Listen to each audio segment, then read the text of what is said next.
Hey YouTube, today we're going to be looking at a couple of Smith&Wesson stainless steel 357 Magnum revolvers. And I was going through some comments and looking at requests that people had made, and a gentleman asked me that if I would show them all how to remove scratches off of a stainless steel revolver. And I figured none better than these two. These two are matching identical Smith&Wesson 686 no dashes. Both of them are no dash 686 357 Magnums. And before we go any further, I'm going to show you that neither one of these revolvers have anything in them, and we are clear to make this video. So what I'll do here is I'll do a quick overview of what we're looking at here. It really doesn't matter what the guns are, but I've always tried to tell you what I'm using here. It's a Smith&Wesson 686. It's a no dash 357 Magnum. I'm showing you some of the close-ups here, and these are in pretty good shape. Both of these came out around 1980. They're about exactly the same age. I'll show you some of the close-ups of the serial number if I can get it to focus here.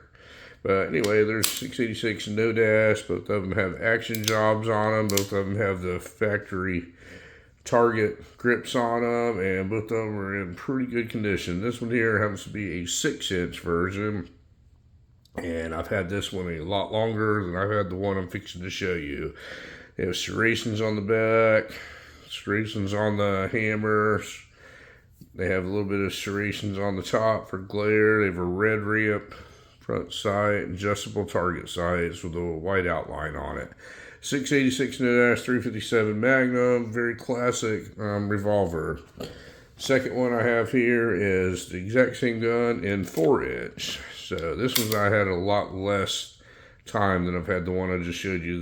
The first one I showed you, I've had quite a while. This one here, I've only had about 6 months or so. I've always wanted one of these. I don't know why. Of all the firearms I've owned, never had put my hands on a 4-inch 686 until here recently, within the past 6 months or so. So I picked this one up on Gunbroker, and I paid dearly for it because these things require a lot more money than they used to. But it's close-ups of it.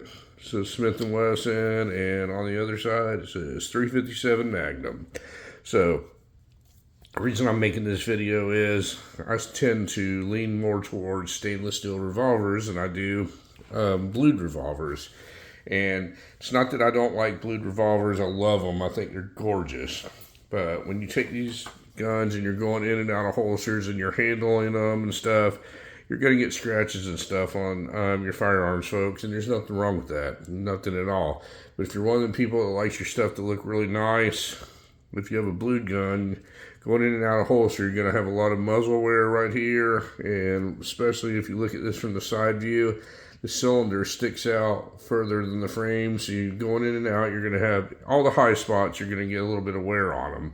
Well, if you're not a gunsmith and you don't know how to reblue a revolver, you just kind of have to live with it. Plus, anywhere that bluing wears off on a blued gun, underneath that is carbon steel, and it's susceptible to rust and all that. Stainless gun, you don't have to worry about as much. Now, you are going to get scratches and handling marks on that, but it's a lot easier to correct, and you can always make these things look like brand new. So I'm going to make a lot of people cringe here, so we're going to use this one here as an example. It's in pretty good condition, and what we're going to do here is I'm going to take my trusty little Gerber tool here, and I'm going to rub and scratch this thing a couple times. Just put a couple little scratches on it. And I'm going to freak people out. So I'm going to try to duplicate going in and out of a holster. So if you look real close now, you can see I just put a couple scratches on it. Right there in the finish. Now, I do not recommend doing this, folks. But as you can see, I put a couple scratches on it. And especially if you have a blued gun, you don't want to do that. So I didn't go real deep or anything. That just signifies, banging up against stuff or going in and out of a holster. And, just if you had this out in the woods hunting or something like that, you know you're going to get a couple handling marks on them. So we just made it a little bit faster, and we put a couple scratches on it. So the way you're going to correct that is you're going to take a 3M pad, and I like to use the green. So it's green 3M Scotch Brite, whatever you want to call it. And you're going to take this thing and you're going to, where your scratches are, you're going to rub it in one direction. Try and stay one direction when you do this, and just keep rubbing it down just in the same direction where you just put your scratches on. And you do this to the entire gun. Just keep going over and over and over and over. So right there where I just put those scratches on, we'll do a couple more passes with it.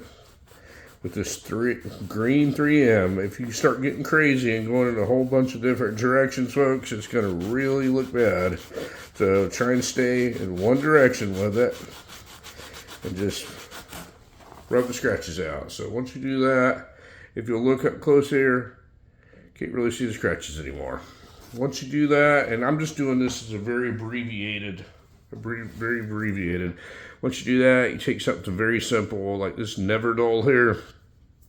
You don't want to get too aggressive of a polish or anything like that. It comes in these, it's like a little spongy thing. You just tear off a little piece right here.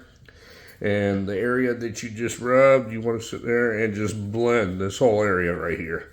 So all I'm going to do is just rub this on here a few times, and it's kind of like a liquidy form, you know, and all this is going to blend the scratches that you just put into it into the rest of the finish. So if you notice, all I did was polish the front part of this, or I sanded the front part of it where I scratched it, and I'm going to rub over the entire barrel. It just kind of blends it in. You don't want to get too aggressive with this because this is a satin finish and you don't want to polish it to a mirror. And you're going to let this sit on here for a few minutes while it kind of chacks up and dries, that because it leaves like a little film on it. And then once you're done with that, you're going to take a terry cloth rag and you're just going to wipe it off. Easily wipe it off. And then once I get that wiped off, I'm going to show you. This thing looks brand new again. No scratches. And it's real simple, folks. The whole gun can look like that in just a matter of a few minutes. So if you buy one that's really scratched up all over, you know, it's going to take some time. You take the cylinder out of it, take this cylinder release out of it. You can do the whole frame, the whole cylinder, the whole barrel and everything, and the whole gun will turn out looking like this. So as you saw, I just took a pocket knife and I scratched it up a little bit just to signify like it was going in and out of a holster, and then I just fixed it in a matter of minutes. And there's what you have. That's your finished product, and it only took me a matter of 30 seconds to show you this. So you can do this with all of them.